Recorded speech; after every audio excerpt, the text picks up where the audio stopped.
ઉત્તર ગુજરાત માટે વધુ એક સુંદર રેલવે સુવિધાનો લાભ મળ્યો છે।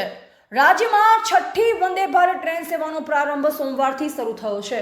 ઉદયપુરથી અસરવા વંદે ભારત ટ્રેનને હિંમતનગર રેલવે સ્ટેશન પર અમદાવાદ માટે લીલી ઝંડી ફરકાવી પ્રસ્થાન કરાવાઈ હતી। સાંસદ શોભનાબેન બારૈયાએ લીલી ઝંડી ફરકાવી વંદે ભારતનું પ્રસ્થાન કરાવ્યું હતું।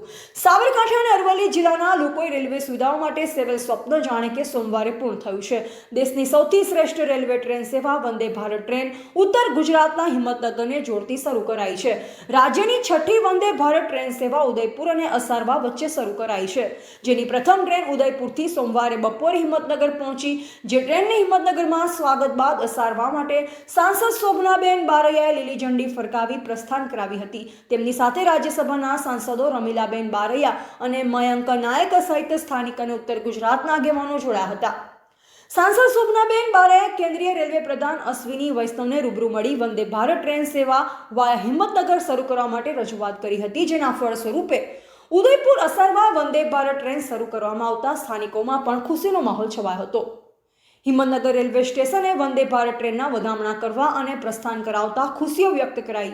ઉદયપુર અને અસરવા વચ્ચે સપ્તાહમાં 6 દિવસ રૂટ પર દોડશે, જેમાં સાંજે 6 વાગે અસરવાથી ઉપડશે અને રાત્રે 10 વાગે ઉદયપુર પહોંચશે, જ્યારે સવારે 6 વાગે ઉદયપુરથી ઉપડશે અને 10:25 હિંમતનગર પહોંચશે।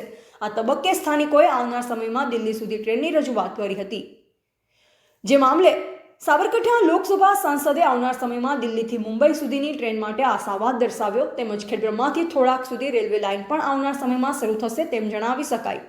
હિંમતનગરથી દિલ્હી તેમજ મુંબઈ માટે ટ્રેનની શરૂ થાય તો સ્થાનિક કક્ષાએ ધંધા રોજગાર સહિત વિકાસની સ્થિતિ ઉદ્ધવગામી બનશે તે નક્કી છે। એવા રાજકમલસિંહ પરમાર, ભારતીય સ્મિતા, સાબરકાંઠા। આજે વંદે ભારત જે અસારવાથી ઉદયપુર શરૂ થઈ છે, આપણને માનનીય વડાપ્રધાન શ્રી નરેન્દ્રભાઈ મોદી સાહેબે અને રેલ મંત્રી શ્રી અશ્વિનીજી વૈષ્ણવજીએ જે ભેટ આપી છે અને એમાં હિંમતનગરમાં એને સ્ટોપેજ મળી છે, ત્યારે એને આવકારવા માટે અહીંયા અમે સૌ રેલવેના અધિકારીશ્રીઓ, અમારા રાજ્યસભાના સાંસદશ્રીઓ માનનીય રમીલાબેન તથા મયંકભાઈ નાયક અને સૌ હિંમતનગરની જનતા, એમાં ખાસ કરીને ડોક્ટર્સ હતા, વેપારી એસોસિએશન હતા, કેળવણી મંડળના પ્રમુખ હતા અને સૌ વેપારીઓ હતા, ત્યારે સૌએ એને આવકારવા માટે અને આ જે આપણને વંદે ભારતની પહેલી વાર જ્યારે હિંમતનગરમાં એક સ્ટોપેજની ભેટ મળી છે, ત્યારે સૌ એને આવકારવા માટે અને સૌ અભિનંદન આપવા માટે અહીંયા ભેગા થયા હતા। ત્યારે હું પણ સૌ જે મુસાફરો કરતા હોય એમને અને બધાને ખૂબ ખૂબ અભિનંદન અને આભાર વ્યક્ત કરું છું કે આપ સૌનો પણ આભાર વ્યક્ત કરું છું કે આપના માધ્યમથી પણ આ સમાચાર પહોંચશે।